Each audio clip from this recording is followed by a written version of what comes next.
राज्याचे उपमुख्यमंत्री अजित पवार यांचा बारामतीत विमान अपघातात आज दुर्दैवी मृत्यू झालाय। या अपघातात अजित पवार यांच्यासह विमानात उपस्थित असलेल्या 5 जणांचाही मृत्यू झालाय। विमानाची कमान सांभाळणाऱ्या अनुभवी फर्स्ट ऑफिसर शांभवी पाठक हिचाही या दुर्दैवी अंत झालाय। पण शांभवी पाठक नेमकी कोण होती, तिचा अनुभव आणि शिक्षण याविषयी तुम्हाला माहिती आहे का? सांगते। तर VSR वेजर्स प्रायव्हेट लिमिटेडच्या मालकीचे लिअरजेट 45 या विमानाची शांभवी ही अनुभवी फर्स्ट ऑफिसर होती।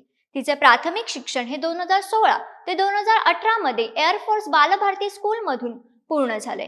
यानंतर तिने एरोनॉटिक्स, एव्हिएशन आणि एरोस्पेस सायन्स मध्ये BSc ची पदवी घेतली। पायलट बनण्याचे स्वप्न उराशी बांधून तिने 2018 ते 2019 मध्ये New Zealand international commercial pilot academy येथून ट्रेनिंगही पूर्ण केले होते। भारतात परतल्यानंतर तिला DGCA कडून व्यावसायिक पायलट परवाना आणि फ्रोझन ATPL मिळाला होता। तिने मध्य प्रदेश फ्लाइंग क्लब मध्ये सहाय्यक उड्डाण प्रशिक्षक म्हणूनही काम केले होते। अनेक नवीन वैमानिकांना तिने प्रशिक्षणही दिले होते। ऑगस्ट 2022 पासून ती VSR वेजर्स मध्ये फर्स्ट ऑफिसर म्हणून कार्यरत होती। तिने प्रामुख्याने VIP आणि चार्टर विमाने चालवली होती। शांभवीला 1500 तासांपेक्षा जास्त उड्डाणाचा अनुभव होता। कॅप्टन सुमित कपूर यांच्याकडे तब्बल 16 वर्षाचा उड्डाणाचा अनुभव होता। जिल्हा परिषद आणि पंचायत निवडणुकीसाठी अजित पवारांची आज बारामतीत सभा होणार होती। या सभेसाठी अजित पवार मुंबईहून बारामतीला रवाना झाले होते। सकाळच्या धुक्यामुळे रनवे स्पष्ट दिसत नसल्यामुळे विमानाचे लँडिंग करण्यास त्यांना अडचण येत होती।